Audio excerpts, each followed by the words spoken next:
Oh dear God, this is gonna be something else. Ah, All right, we're live. fucking We'll ESPN. give it a second, and then we'll go into our whole spiel. I'll toss the countdown down, and then we'll go into it. But I am ready to go. Are you ready to go? I'd say I'm ready to go. Did No you? more, Oh, no more also, random ESPN we're videos also playing in the don't back. forget we're talking about our games for week 2. Yeah, I'll figure As that out well. as we go. Just figured. All right, countdown. Here we go.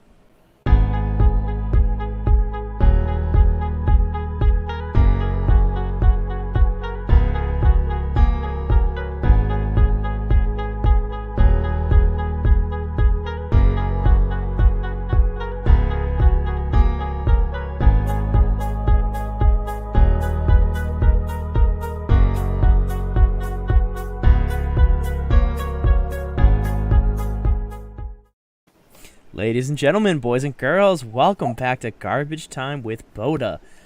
I'm here, Zach. What's going on? El Sog. I got Drew with me today. Drew, how's it going? Good. Yeah, that's nice to hear. I We got some wonderful football recap and preview for you today. We're going over week 1 and week 2. Recap and preview. Woo! all in one show. You lucky, Yes, all lucky in one people. show. All in one show. We're going to condense week 1 recap. We're going to give our games of the week for you, our disappointments of the week for you, and then our surprises. Of the week. Of the week. Of the week. So For you. let's start off. Drew, I'll let you go first. We'll take our game of the week, our games of the week, I guess. We'll roll with that. Drew, your game of the week, sir. My game of the week was also kind of a surprise, but not my surprise of the week, so figure that one out. All right. Cincinnati and Minnesota. Okay. I thought this was a game that Minnesota should have marched into Cincinnati and just pretty much walloped them. Minnesota's defense is usually not too bad. that day they were pretty bad. Not great. Not great. But no, Bad enough to lose. Joe Burrow looked better than I anticipated given his circumstance. Jamar Chase finally shook his case of the drops and put up big numbers, which is really good to see. Pretty much what we expected. He did. I mean, he chose the right week to do it. Week 1, best week to do it, and huge part in why they won that game. And now look, the big thing about this game for I'm me, looking. mira, Goddamn. the big thing about this game for me was the fact that it showed that the Bengals can hang in a game and win it tight at the end. That's a much harder win than going out and being up by 2 touchdowns the whole game and just maintaining that lead. Being able to dogfight it down to the end and really break it out when it matters is huge, especially for a team that's in the Bengals situation. That shows that the team is progressing. So Exactly, and I mean, it's promising you have that rekindled connection between Joe Burrow and Jamar Chase now, and that is something that they looked at, and we kind of saw that as, well, they're probably making a mistake. They should have taken Penei Sewell and got that extra protection for Joe Burrow, especially coming off that injury. If you're a Bengals fan, you see the outcome of week 1. You see how Jamar Chase has fit into the system so far. Do you have those same kind of, I wouldn't even call them regrets, maybe like, I would say just like thoughts. Do you have the same thoughts there? Like, are you still like, okay, we probably still should have taken Penei Sewell, but... Well, here's my thought. I'll let you take it. I think that Penei Sewell overall probably would have been a better pick. Just in the fact that it's pure protection for Joe Burrow, and that is priority 1. But I do think that little reunion with Jamar Chase is helping Joe Burrow regain his confidence a little bit. Because he now has someone that he's had a connection with in the past. I'm sure feels like he can trust. And I would imagine, at least to some degree, knows where he's going to be pretty much all the time because he knows how he plays, at least a little bit. So I think that's huge for him. I think that's helping him be like, okay, I know where Jamar is going to be. If I'm in deep shit, it's a security blanket to a degree. That connection, that level of familiarity, I think helps Joe Burrow with his poise and getting his head back in the game and not being terrified of someone else snapping one of his other legs. Yeah. As if he has more than one other leg, but whatever. Whoops, again. It's all good. But yeah, that's my thought. The Vikings didn't look quite as good as I thought that they would. Again, offense looked all right. Pretty average Vikings offense. The defense wasn't great. No, it was not. It was bad enough to lose that game for them. So, facts. I mean, congratulations, Bengals. Yeah, I know. Honestly, like, starting the season off 1-0, tied atop the AFC North. Congratulations. That's the closest thing. That's the closest you're ever going to get to being AFC North leaders. Dude, they were almost solely in possession of the AFC North. If the fucking Bills. Yeah, that is true. If the Bills could have finished the job and not had the Steelers creep back into the game. Yeah, that was disappointing. But all right, so you all set with that game? Yeah, I don't think I have anything else to say.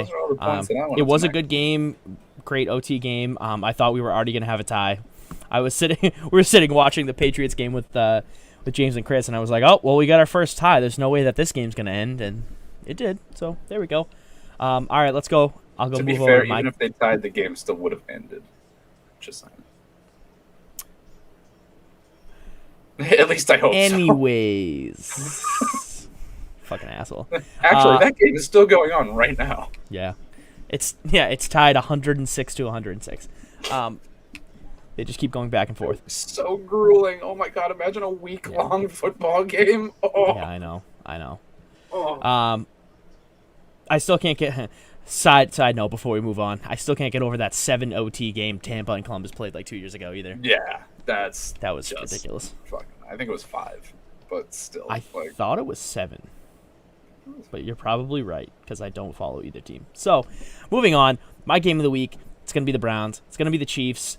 Tough loss for the Browns as they really had control of most of the game most of the way through, and then Kansas City's offense just woke up right at the right time before time ran out, and then they snuck in there and took that W. So, I mean, as a Browns fan, for James, I know this was a tough one to swallow. Watching our game, seeing his hope slowly fade away with every play that went by, and Kansas City slowly got back, their feet under them.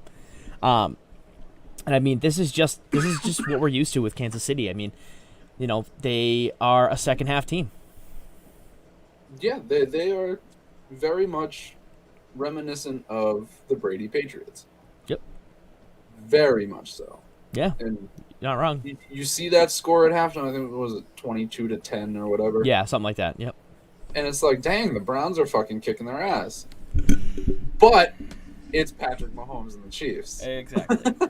Exactly. And you would think, oh, well, that might be enough. Nope. No, it's not. No. Oh, it's not. 12-point halftime lead might as well be tied at halftime. Yeah, I mean, seriously.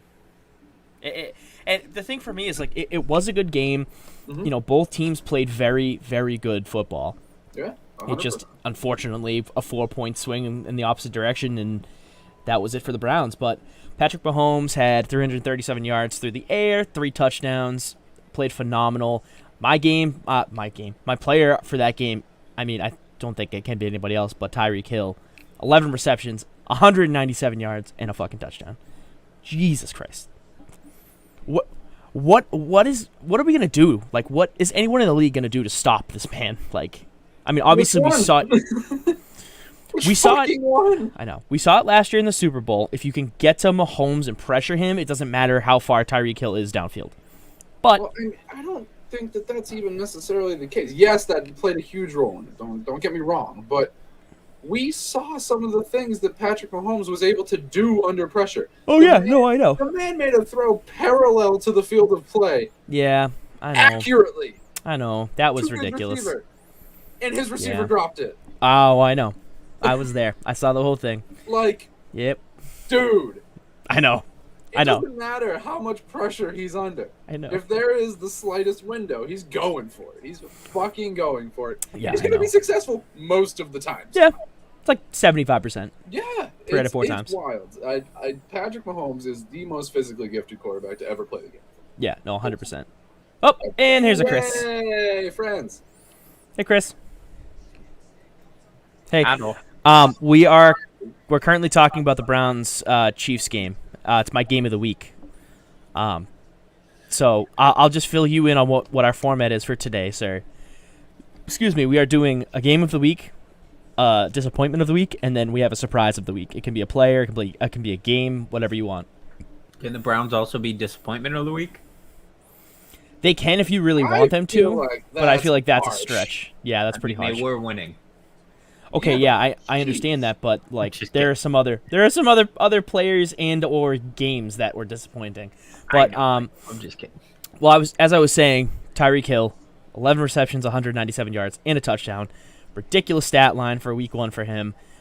He has one of these games every like 3 games. He just pops off like almost 200 yards receiving. It's ridiculous. Well, see, that's what is so crazy about the Chiefs offense. When you said how are they going to stop this guy? You can literally look at 3 players on that offense and be like, how are you going to stop that guy? How are you going to stop Mahomes? How are you going to stop Hill? How are you going to stop Kelsey?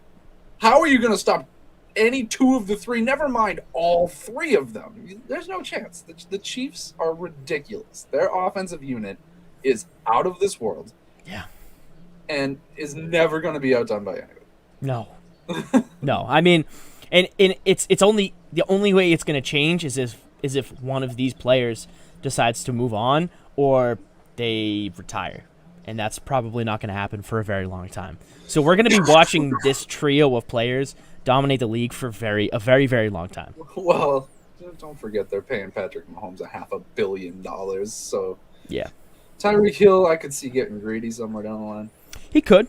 That's what I'm saying. But like, you know, if everything falls into place and they keep that trio together, and or they have a way to keep that trio together, they will. And I think all 3 of them would like to continue playing together. Oh, God, please. But, I mean, I don't really know what else to say about this game other than Patrick Mahomes is a magician, Tyreek Hill is ridiculous, and good luck to any other team. Good luck to the Ravens next week. I don't know what they're going to do. Trying to stop that team, especially with, like, you know, losing 3 people to ACL tears within a matter of 3 seconds. That was still the craziest bullshit ever. Ridiculous. J.K. Dobbins, see ya. Gone. Didn't they lose? The whole Ravens team all tore their ACL in a matter of 2 days. That's the point. Like, they lost key pieces on offense and defense, all to the same injury within a matter of like a week and a half.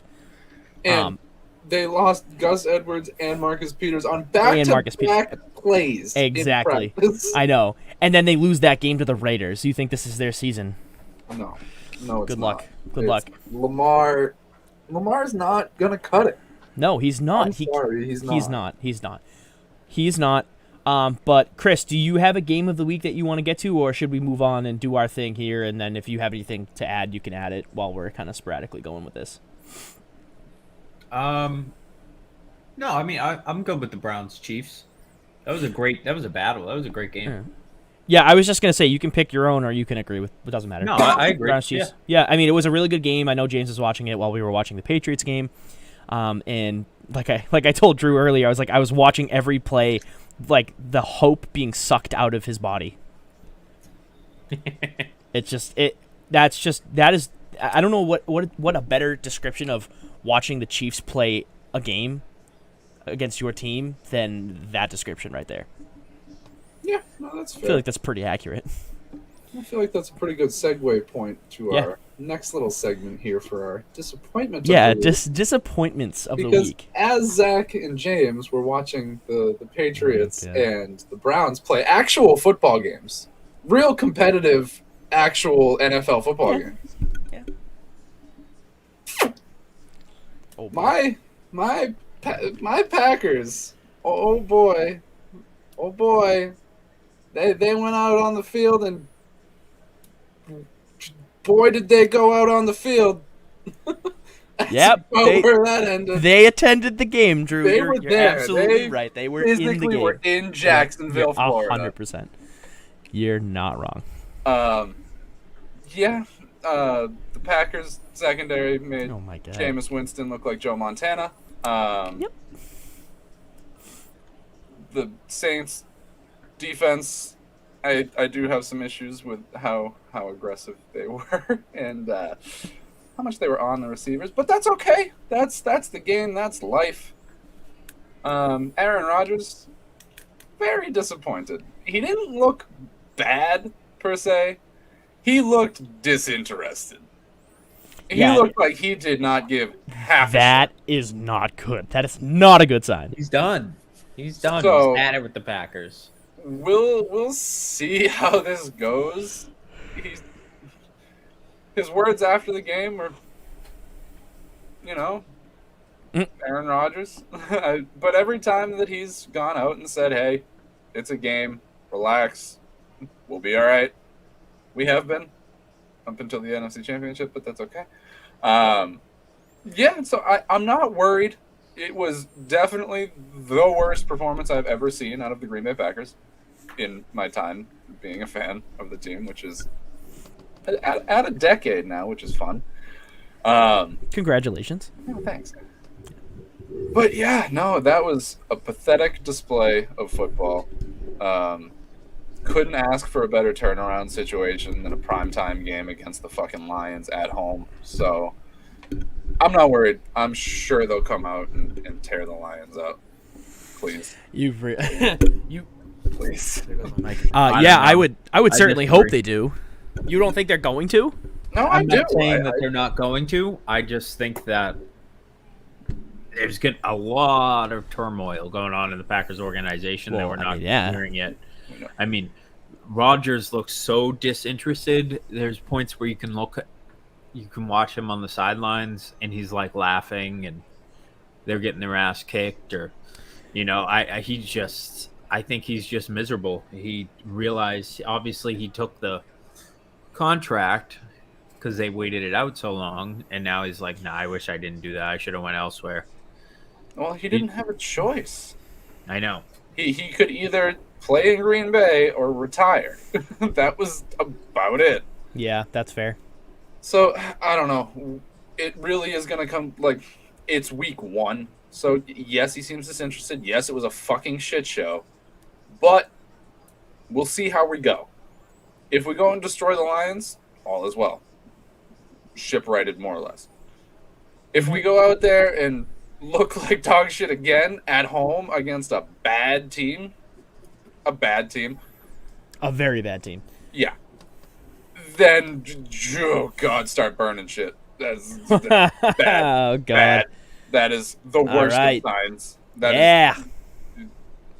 0-2. I want to see in riots. No. Riots in the fucking streets. I want it. I want the Burn chaos. all of the cheese. Yes. Melt it. Melt the cheese. All right. It's going to be covered in a goop of melted cheese. Jesus Christ. Wisconsin in of itself will become one giant cheese curd. What it was always meant to be. Exactly. What the fuck? All right. Anything else on that game, Drew, Chris? No. Please move on.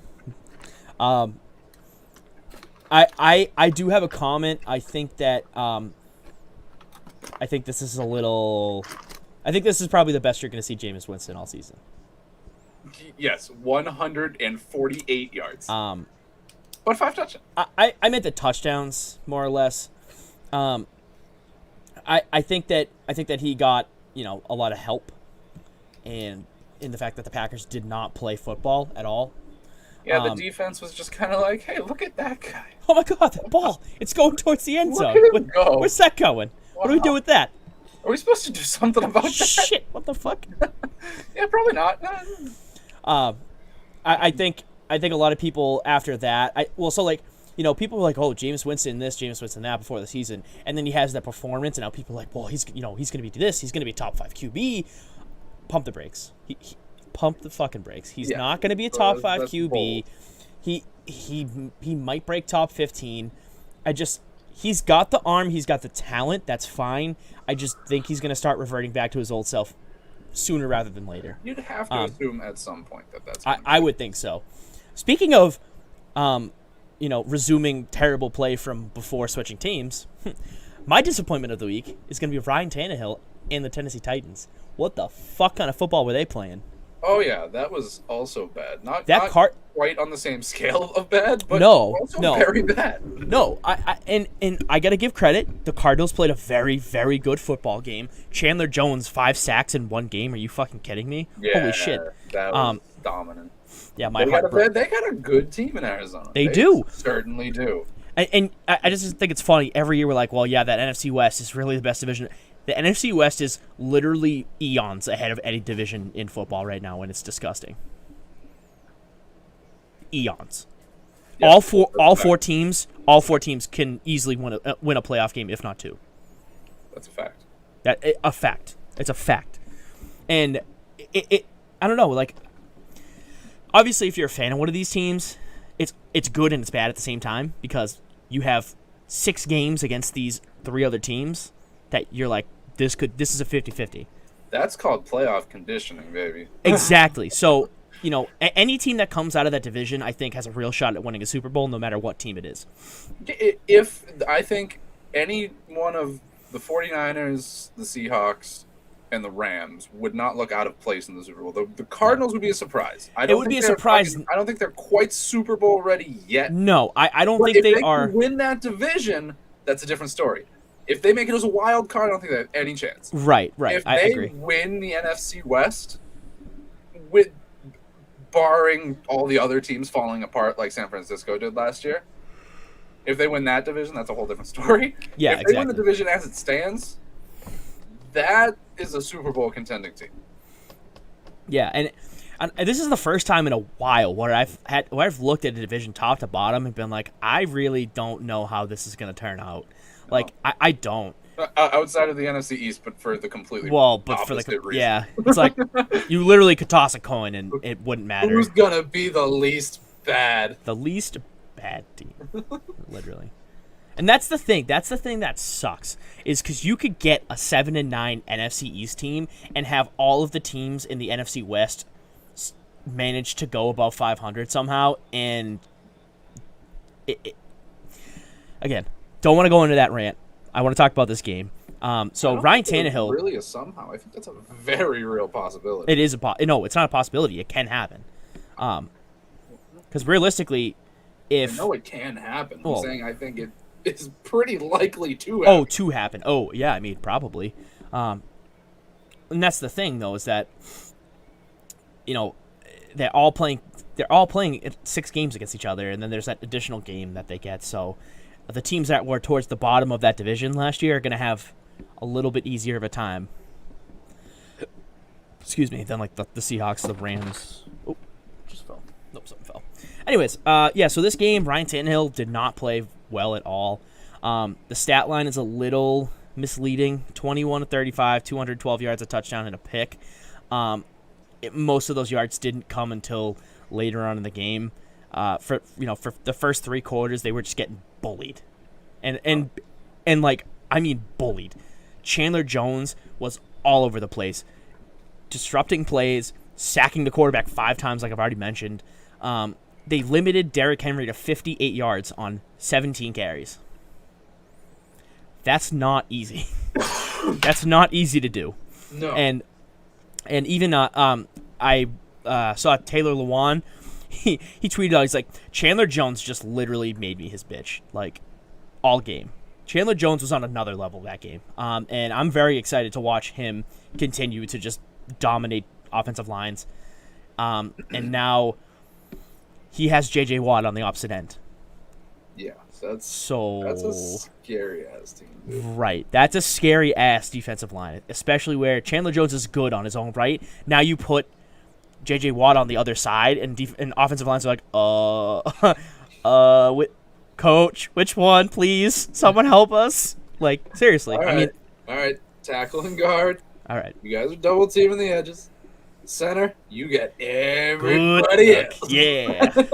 And good luck. And we'll just have the quarterback roll out every play. And don't forget, Kyler Murray cannot see over your heads. Exactly. Have fun. Yeah, seriously. But yeah, I mean, they're going to be a very good defense. I mean, it's going to be very fun to watch this team. Kyler Murray, QB1 in fantasy this year, locking that pick, locking it down. I like that. I'm locking that pick. I mean, you go to this offense. 298 yards for Kyler, 4 touchdowns. He did throw a pick. DeAndre Hopkins had 2 touchdowns. Christian Kirk had 2 touchdowns. Well, yeah, Rondale Moore scored one on the ground, didn't he? What's that? Yeah, he did. Kyler scored one on the ground too. Oh, he did? Oh, I didn't know that. I see that. Yes, I see that here. My fault. Yep, so DeAndre Hopkins, 6 receptions, 83 yards, 2 touchdowns. Christian Kirk, 5 receptions, 70 yards, 2 touchdowns. Welcome back, Christian Kirk. He's been a little absent. Rondale Moore, first game, decent game for him. 4 receptions, 68 yards, and no touchdowns, sorry. Very quiet from A.J. Green, first game as a Cardinal, only 2 receptions, 25 yards. But, I mean, that's kind of the role that they see him in anyways, as a tertiary receiver. Yeah. I mean, when he signed with the team, I saw him as he's just getting covered. Like, he's there to be covered, not to actually make a difference, and that's going to open up roles for Christian Kirk, for Rondale Moore, and for DeAndre Hopkins. Yeah. Because you have to respect a name like A.J. Green. No matter what, you have to respect that name. Oh, yeah. If you don't cover him well, he's going to burn you. He's going to burn you. Exactly. Right. So you have to treat him like he's still a top 5 wide receiver because he can flash and he can, you can have flashes of that in game. Oh, God, I'm sure we'll see it. Yeah. Sure we'll see it. But yeah, so that game is definitely my disappointment. I thought it was going to be a lot closer of a game. I thought the Cardinals were going to have a tough time slowing down Derrick Henry, which they clearly did not. I thought Ryan Tannehill was going to play way better than he did. I was also very disappointed with A.J. Brown. 4 receptions, 49 yards. He did have a touchdown, but not what I was expecting from him either. I mean, again, it's middle of the road, 50 yards and a touchdown, not bad. But I was definitely expecting more from that offense, especially the defense. The defense did not play well. The offense, I feel like, especially early in the season, kind of is going to go as Derrick Henry goes. If that's true. You're stopping Derrick Henry and they don't really have a run game and you're making them throw the ball and kind of taking Derrick Henry out of it, you're going to have a much easier time of shutting Ryan Tannehill down. If you could just let J.J. Watt and Chandler Jones loose on that man, what are you going to do? Yeah, that's the thing. Like, and it worked for the Cardinals. Not every team has Chandler Jones and J.J. Watt on their front 7, but obviously it helped the Cardinals lock down Derrick Henry, lock down any chance Ryan Tannehill had of completing plays. So I mean, it's going to be a good formula for teams. They're going to watch this Week 1 game in film, and they're going to go, "This is how we're going to beat the Titans." So. Tough loss for the Titans, very disappointing for the Titans, and honestly, it's a little scary being a Titans fan right now because everyone has the formula to beat you, just like everyone has the formula to beat the Ravens. You stop Lamar, you stop the team. That's it. So Derrick Henry, stop the team. Stop Derrick Henry, you stop the team, and that's evident here. 57 yards on the ground through 17 carries. I mean, hey, that's what, a little over 3 yards a carry for Derrick Henry, which is very pedestrian for him. So it's pretty pedestrian no matter how you slice it. No, I know, but especially for Derrick Henry, though. Yeah, that's bad for Derrick Henry. All right, well, yeah, that's my disappointment of the week. Chris, you got one? Or do you want to move on? Disappointment of the week? Mm-hmm. As the Packers. Just the whole Packers play. So I'm with you. That was there's tough. Nothing you can even do. I mean, that's what I said earlier. Rodgers didn't look in it. I think the defense looks like a fucking Pee-wee defense. That's generous. That's very generous, Drew. Yeah, they look like a bunch of infants that have never taken their first steps yet, but that's okay. How you keep your head coach after a game like that, I don't know, as the Packers, but... Whoa. Now he's going after the coach. First it's Aaron Rodgers' flat. Mr. LaFleur has a 26-6 record in the regular season going into this game. Hold on. How many Super Bowls?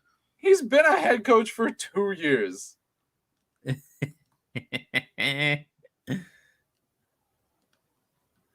How many Super Bowls? One blowout does not constitute getting fired.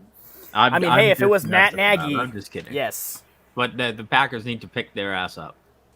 Well, yeah, no kidding. They should be able to do that against the Lions. But let's move forward. Speaking of the Lions, and my surprise of the week, the Detroit Lions. Yes, they lost this game. Yes, their defense gave up 41 points. So I guess for me to say the Lions is a little bit of a misjudgment. The Lions' offense, however, is my surprise of the week. Did anyone expect Jared Goff to, throw 338 yards on 38 attempts? Sorry, 38 completions, 338 yards, lose? And 3 touchdowns? Forget about the losing part. Did anyone expect him to do that, especially against this revamped 49ers team? Against the 49ers and with the team that he has around him. His leading receiver was TJ Hawkinson, first of all. Well, no, obviously, that's to be expected. It is to be expected, but, when your leading receiver is your tight end, and then your next leading receiver your next 2 leading receivers were running backs. Yes, oh, right, you're correct. And your next 2 leading receivers were running backs. You don't really expect that to be a very well-coached game plan. And then the rest of the receivers that touched the ball in that game are Khalif Raymond, Amon-Ra St. Brown. Oh, God. I mean, Amon-Ra is good. I like him. No, I'm excited for Amon-Ra, but still. Trinity Benson. I don't know who that is. Don't know. Tyrell Williams. Who should have been wide receiver number 1, but had 3 receptions for 14 yards. Quintez Cephas. Gotta love Quintez. Sure. And Darren Fells. Oh, 1 reception for 2 yards. Fells. Oh, but yes. Goodness. But, I mean, Jared Goff didn't look as bad as I thought he was going to look under center for the Lions, at least in this game. He spread the ball out. Hawkinson, Swift, and Williams all had 8 receptions. Again, TJ Hawkinson, top 5 tight end in the league. Can't deny it. Dude's a beast.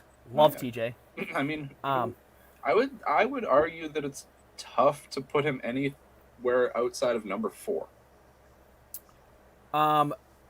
Yes, I agree. I think he's 4. I think there are some people out there that are still like, oh, Mark Andrews. And it's like, Mark Andrews hasn't been relevant in 2 years. Mark Andrews is not great. Mark Andrews had 1 good season and then died. Dipped. He's nowhere. He is. He's in Baltimore too. He's Chris Davis. What? Chris Davis on the Orioles had that fucking monster home run season, and then just became the worst baseball player of all time. Didn't he have like a 120 something batting average? Oh yeah, the dude went hitless for like almost 100 at bats. So he didn't get a hit for like who he got that years. first hit against? The Red Sox. Of course he did. Yeah, he did. Of course he did. That's fine. Yeah, the dude straight up didn't get a hit for like 3 months of MLB baseball. That's terrible. Yeah. Well, Mark Andrews, welcome to Baltimore mediocrity. Yes, Mark Andrews. 1 flash of brilliance and then. Yeah. That's tough. That's tough. But again, my surprise of the week: the Detroit Lions offense. Jared Goff, especially. Not surprised with TJ Hawkinson. I expect that from him every week. Go TJ. I need you. You're my fantasy giving team. me a whole lot of reasons to be optimistic about next week. Thank you, TJ. If you're hearing me, sir, I need you. I need you to win my fantasy league, please. Thank you. All right, Drew. Disappointment of the week. I mean, surprise of the week. Excuse me. My surprise of the week is the motherfucking Houston Texans. Also fair. Dude, this team I expected to go out and look like a bunch of bumbling idiots trying to do something that looks like American football. Yeah. And that's not what they looked like. No. They went out there and played a damn good game against a Trevor Lawrence-led team, albeit it's the Jaguars. I understand they're not good, but that's fine. They put up 37 points. They did, and that defense had 3 picks. The defense had picked Trevor Lawrence off 3 times and held the Jags to, 21? 21 points, yep. That's damn impressive for a team that I expected literally nothing from. It is. I mean, and I'm looking at the stats right now. Tyrod Taylor managed the game exactly how he needed to, 21-33, 291 yards, 2 touchdowns. There's this whole running back by committee thing for the Texans is probably going to pay off, honestly. Well, they have Mark Ingram. When your committee is Mark Ingram, David Johnson, and Philip Lindsay. And Philip Lindsay. Dude, that's a fucking nasty backfield. Bad. I mean, Mark Ingram is still good. Mark Ingram is still 100%. Good. The way that he plays is kind of Frank Gore-ish. Yeah, almost. Yeah, it's a sustainable style of running back play. Exactly. And David Johnson still's got a little bit left in the tank, for sure. But Philip Lindsay is a whole extra little spark plug in different situations. Oh, dude, that running back room is nuts. Yeah, it'll be interesting to watch. I mean, obviously for fantasy, it's a whole different story. Yeah. But just for sheer viewability or watchability. At least there's something to watch about the Texans. That's true. I mean, yeah. More than I could have on the field before this game. And I'm sorry, but Tyrod will always be a good story. Always. I like Tyrod Taylor. I love Tyrod Taylor. Yeah. Ever since he brought the Bills in the playoffs at 9-7 and won that playoff game like on the very last play or whatever, like I will always respect Tyrod Taylor. Dude's a baller. Also, Brandon Cooks again this year will win people fantasy leagues. Yep, I wish I played him instead of Mike Evans. Yep. Yeah. 5 receptions, 132 yards. That's a tough one to swallow. That's 18 points you left on the board there, buddy. Well, not quite. What? Mike Evans scored 5. So that's 13 points you left on the board. That's still a significant amount. That would have been a win instead of a loss. Also, surprise of the game for this game for me that I just found out. Forgot Danny Amendola existed in the league. He's on the Texans. Fun. There you go. There's your Randall Cobb replacement. And then also I love that the Texans are the only team in the AFC South that could walk out of week 1 undefeated. I know. The Colts Who the fuck would have thought that was going to be the case? The Colts disappointed this week, but not as much as the Titans. No. Gotta say that. They both walked out of the NFC West with a fucking L, which is hilarious. Because fuck the AFC South. But anyways, Chris, do you have any surprises from this week? Anything that you watched that was like everyone kind of disagrees with me, but I was surprised with Mac Jones, and not in a good way. I think he looked lackluster and lost on the field, and so far almost everyone has disagreed with me. That's just from Patriots' perspective. That was probably the biggest surprise. Definitely not. Biggest surprise was the Packers, obviously. I was surprised, but Mac Jones definitely looked lackluster to me. He didn't look like he knew what he was doing. I mean, we were laughing at the beginning of the game. He turned around and spiked the ball behind him. That play was so bad. I mean, that's rough. Yeah. But I don't think I do disagree with you. I think that they definitely had points in time where he looked pretty good. But he has potential. He does. Absolutely does. He's willing to learn. He's moldable. He is, and I'm excited to see what they can do with him. And they have weapons to play with. They do have some. They have some. The tight end room is definitely an area where they something out. They will field a decent offense, and their defense is gonna be good. Yeah, I mean their defense is gonna be good no matter what. I think. 17 points against that Dolphins offense. Honestly, like there were points I'm like, oh god, the Dolphins could probably run away with this, and they didn't. They stayed close. Unfortunately, they didn't. They didn't win that game. They lost by a point. I mean, that's a close ass game against a Dolphins team that barely missed the playoffs. So we'll see. We'll see what the Patriots are going to be this year. I still think they're going to be like a 10-7 team and maybe scrape into the wild card, but. Fair. Let's move forward. My last thoughts on week 1 here before we move into our week 2 preview. Did you guys watch that Raiders-Ravens game? I watched the very end of it, yeah. Me too. Chris? Huh? Did you watch that Raiders-Ravens game? I did not. Oh, okay. Well, I'll talk about this just behind on the games. I'm like, oh. That's okay. I'll talk about this just for a quick second, and then I'll play the clip. This is my clip of the week. So...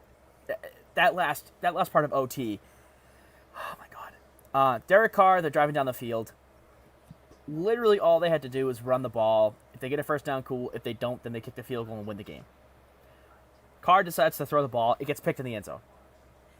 So there's your first, like, what the fuck were they thinking? Then move forward maybe 5 plays. Don't forget that this is all after the Raiders celebrated a win on the play that was very close, but very clearly not a touchdown. Yes. Yes. Yes, that was the preamble. Then Lamar fumbles the ball. Raiders get the ball back. Carl Nassib, baby. Yeah, yes, literally Carl Nassib. What a guy. And then this play right here was how it ended. So I'm gonna play that for you guys. Gonna throw. Drake picked up the pressure. All alone is Zay Jones, and he will prance into the end zone for the touchdown and the victory in overtime for the Raiders. Ouch. Ew. Ouch. I saw him lob that ball, and I went, boy, does it suck to be a Ravens fan right now. I didn't even look at the screen. I just turned around. I'm like, that's a touchdown. I knew it. I knew it right away. They went all dogs. All dogs go. They had, what, one person in coverage down the field? Yeah, and he was relatively close to Zay Jones, and then just kind of gave up. Yeah, he just gave up. He was like, nah, I'm kind of done. And that part specifically is what I honed in on when I watched it. I watched the replay. I was like, why did he not He try? might have caught him. He could have caught him, He possibly. could have. Absolutely. That is why I think that this year the Ravens are going to be a sub-500 team. That attitude right there, paired with the fact that they are getting these ridiculous injuries, Lamar's confidence is going to go, and they're going to be a sub-500 team for the first time in Lamar's starting career. I can see that. I can very much see that. I called it last year. I said Buffalo was going to be better than the Ravens. They ended up beating them in the playoffs. I'm shooting my shot again with the Ravens. Sub-500 team. Calling it. But that was my clip of the week. I definitely want to do more of those because I like playing videos. But let's move right on, guys. If you don't have anything else for week 1, we can move right on to week 2. We had our Thursday night game. I don't know if anybody watched this. I will just talk about this quickly. If anybody has anything to say, please chime in. Let me just go to the game really quick. This was the Washington Giants game. I shit on this game the minute I saw it was the first game of week 2. And honestly, I was kind of wrong. It was a pretty good game. It was a pretty decent game. Like, I was surprised at how efficient the offenses were, especially with Washington's defense being as good as we thought it was going to be. I mean, their four linemen are all former first-round picks. So that defense is loaded with talent. Yeah. And, you know, not for nothing, they were a really good defense last year and the year before that. So it was a little surprising to see them give up 29 points. How about Taylor Heineke? I like that. Like that guy. Like that story. Let me. I am gonna talk about this a little more. I'm gonna try and find that clip of him throwing that touchdown. 30-yard dart right to the back right end of the end zone. I don't remember who it was. Caught the ball, toe tap, turned around in the end zone for the lead. I mean, what a game. And who would have thought the NFC East would produce good football at all? And they did against each other, nonetheless. But well, I mean, that's a game that screams Thursday night to me too. Just Washington against the Giants. Yeah, that's true. Or like prime Thursday night football. But yeah, no, it's when you put these NFC East teams against each other, it usually produces at least an entertaining result. And this time, it actually was football, so that's pretty fun. Yeah. Okay. I think I found it. It was Ricky Seals-Jones, too, which is really funny. I haven't heard that name in a while. But yeah, what a play. I'm gonna download the video and I'm gonna share it to you guys. So just give me 1 second. But yeah, I mean it was good football. Surprisingly, like I said, Taylor Heineke really did enough to win them this game. I was just really surprised at how subpar Saquon was this game. Sterling Shepard had a really good game, 9 receptions, 94 yards. And then a little bit of a drop-off. Darius Slayton had a couple of drops, especially one, I think it was like an 88-yard touchdown that he would have had, but he just completely dropped it. So the Giants definitely left a lot on the field. this is a team that can win games like these, but they keep making those mistakes. And I think that's a huge thing, especially for, if you're going to try and defend Daniel Jones consistently, saying, oh, well, here are these mistakes again. How much longer are you going to defend him before it's like, all right, well, we need to try something different? Yeah, get some people that can not make mistakes. Right. Well, I mean, and for him, for that specifically, I mean, that's on, that's not on him. That's on. No.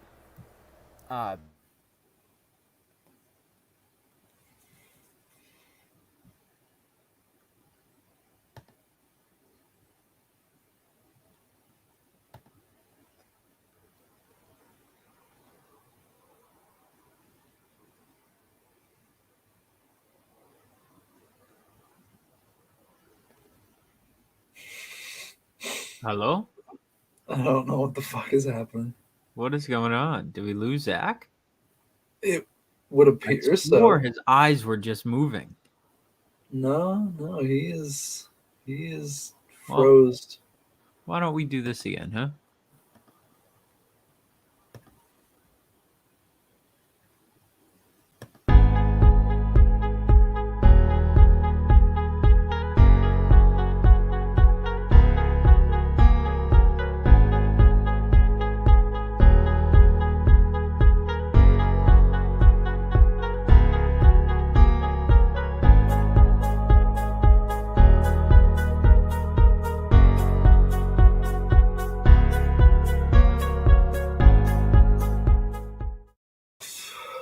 Wow, that was not enough time to fix the technical difficulties. Do we move on or do we wait? I'm going to keep that just because hopefully if he edits whatever the fucking word is. Oh, no, I'm going to edit it. I'll go, yeah. So now you have a break in it. Now you can find this and just do it. But there's back. There he is. Hello? What the fuck happened? Wi-Fi went down. Fuck you. Yeah. Anyways, where was I? Oh, yes, Darius Slayton. Yeah, I mean, how long are we going to pander to Daniel Jones and continue blaming everyone else but him? This game, I get it. He had a good game. Also, weird but true fact, Daniel Jones is the number 3 rusher in the NFL right now. And Daniel Jones needs to stop fumbling the football. Oh no, very true. That is a mistake that Daniel Jones needs to fix. Yes. That you are 100% right. Yeah, I mean, I'm still trying to get this clip for you guys, but let's. I don't know. Anybody else? Anybody surprised by Saquon in this game? I'm not gonna lie, I don't know what Saquon did. He had like 18 carries, 58 yards. That's it. Yeah, he had a lackluster performance. 18 carries for how many yards? Like 15. What? Yeah. That's terrible. Hold on. That's what I was trying to say. That is god awful. Yeah, not great. Not great. All right, I'm uploading the clip right now for you guys so you can watch Taylor Heinicke do his magic, and then we'll move on to week 2 and just kind of give a little synopsis of games that we're looking forward to. So get ready, boys. Pick your games. As Drew is looking up, pick your games. All right, guys. Oh, 57 yards. Okay, that's Jesus Christ. I thought you said 15. Oh, no, 57. I was like, I thought it was like 15. So 57. Under 1 yard to carry, that's true. Yeah, not great. I mean, still not that's a good little. No, still not good. No, but better than 15. 3 yards per carry. Yeah, it's exactly what Derrick Henry did, basically. All right, well, guys, here's this clip I was talking about. This is the throw to Ricky Seals-Jones. 23, 22-yard throw. Taylor Heinicke on the money. What a throw. Here it is right now, guys. Some of the things that they like about him, that's the matchup that they can take advantage of, and they did. 56 yards, the longest play of the game. Heinicke throws it into the end zone.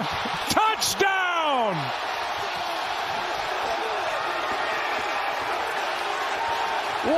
throw, and Ricky Seals-Jones is there for Washington. What a throw. That was a good dime. That was a dime. So, now that you've seen it, guys, I'm very excited for Taylor Heinicke. I think that he can take over as the sole proprietor of the Washington offense. They don't need Ryan Fitzpatrick. They have a guy there. I think he's proved himself enough that he can take over. They had a tough task with the Chargers week 1. But, they come out, they win an important division game. There was, 4:40 left on the clock in the fourth quarter. They were down. That touchdown was huge, obviously pivotal because they won by a point. So, and in Taylor Heinicke's 2 starts, one being in the playoffs against the Super Bowl champions, almost knocking them off. He has played very well. I don't see any reason that he should not be just full-heartedly given the reins to this team. And I think he's gonna have more time to prove himself as well because Ryan Fitzpatrick is gonna be probably out for the next couple of weeks with that hip injury.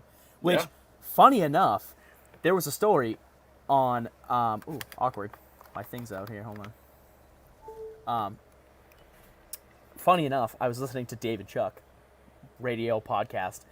Apparently, his injury happened at a water park, not on the field.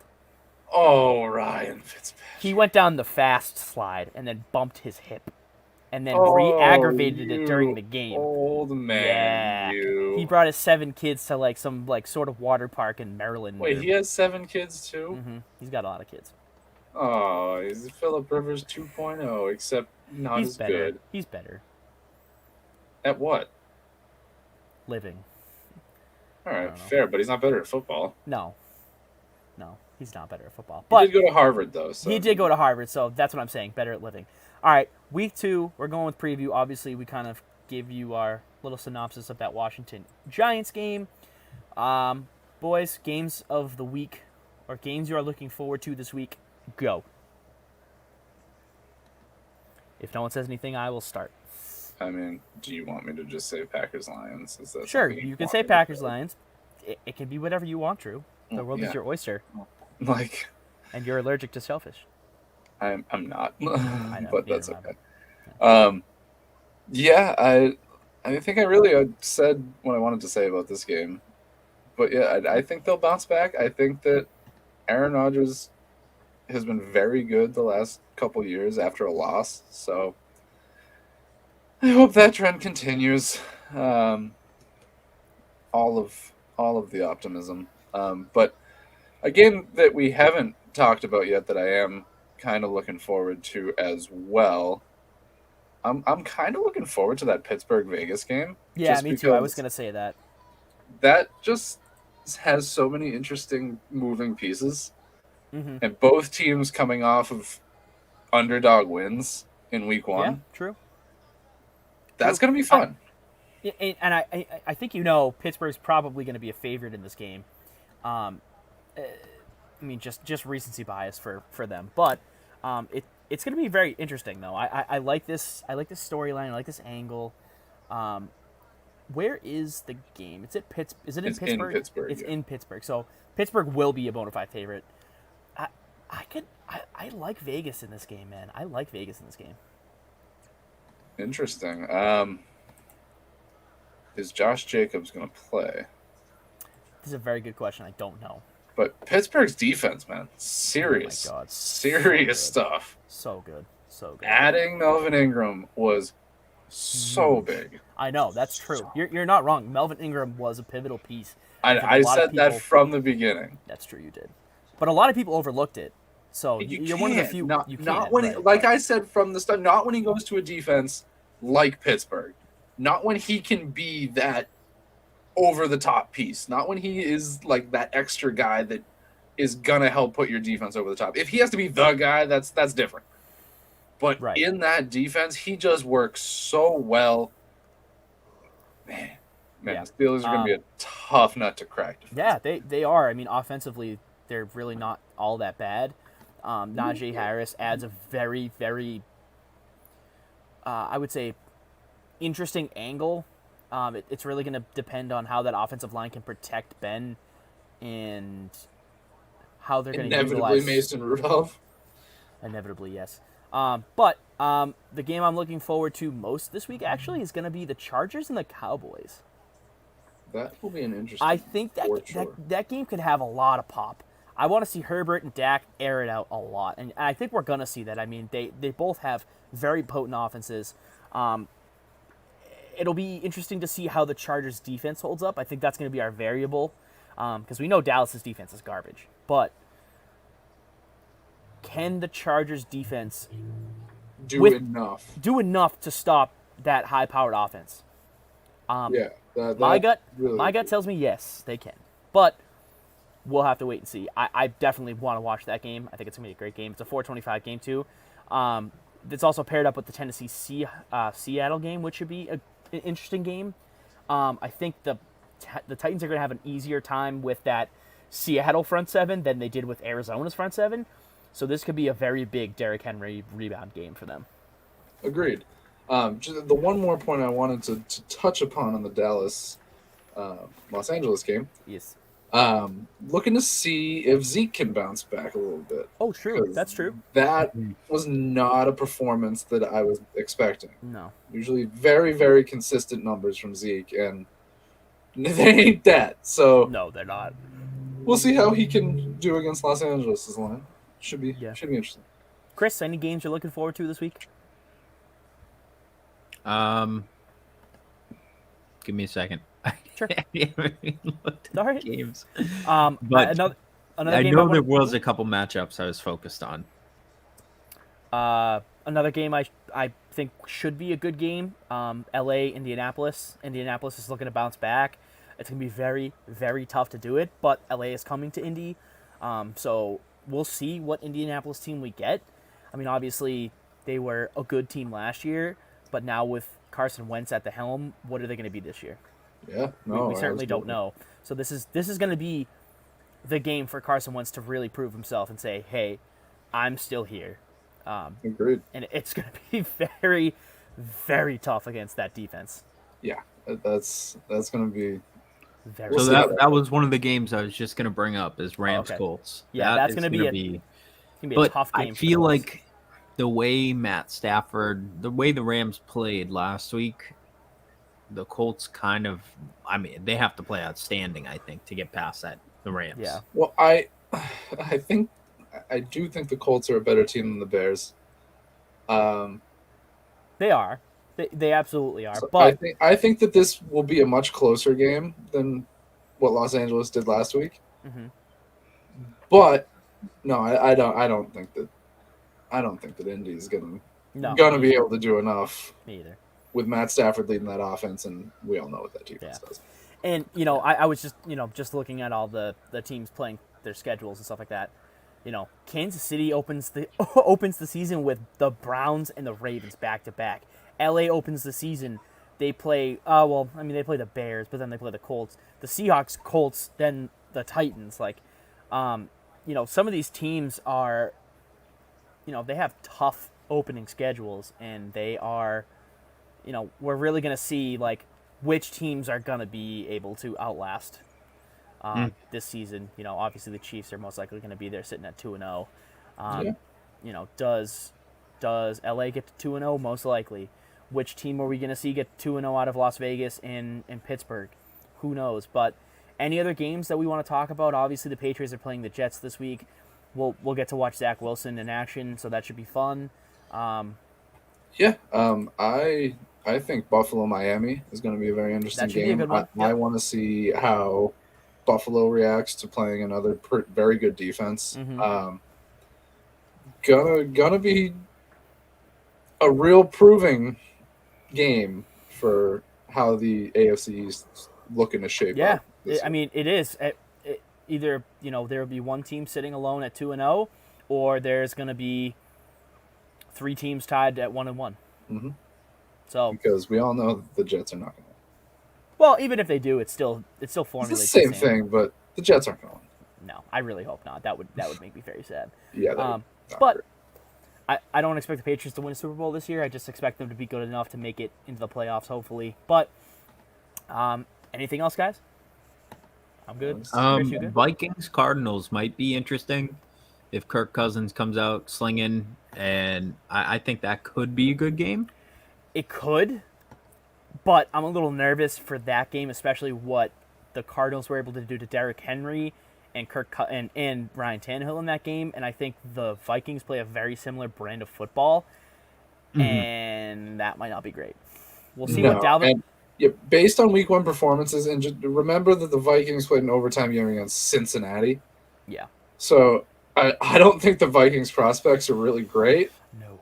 But we'll see what happens. I think Arizona's too big. I think they have a chance. They do. If Dalvin Cook can go off. If Dalvin Cook goes off, that offense can open up the field and they'll have a chance. But if they can't do anything to stop Kyler Murray, it's over. 100%. So, but yeah, no, you're it's right. One of those games that should be amazing on paper. Let's put it that way. That's true. That's fair. I get that. And I think tying into what you said about the Titans as well, Titans-Seahawks could be another one of those games that on paper should be an amazing game. It should, right? We'll see what happens. I mean, if the Seahawks can't contain Derrick Henry, it's going to be a blowout. So. Exactly. All right, well, is that it for you guys? That's about it. All right, Chris, you good? Yeah, I'm good. All right. Well, guys, thank you so much for tuning in to Garbage Time. As always, I'm Zach. Today I had Drew and then Chris halfway through. Glad you could join us. You know where to find us, guys. We're on Facebook. We're on Instagram. We're on YouTube. We're on Twitter. We're on SportsMe. We're on TikTok. We're on Google Podcasts, Apple Podcasts, Spotify. No, we're not on Stitcher. Stop asking us. Yeah, we are. I really wish we were. Like me. I don't. Yeah. All right. Well, stay tuned. Next week we're gonna have our Week 2 review and our Week 3 preview. And yeah, that's it, guys. Stay soggy. Bye. Bye. Chris, Bye. what's your catchphrase? There you go. All right. Bye.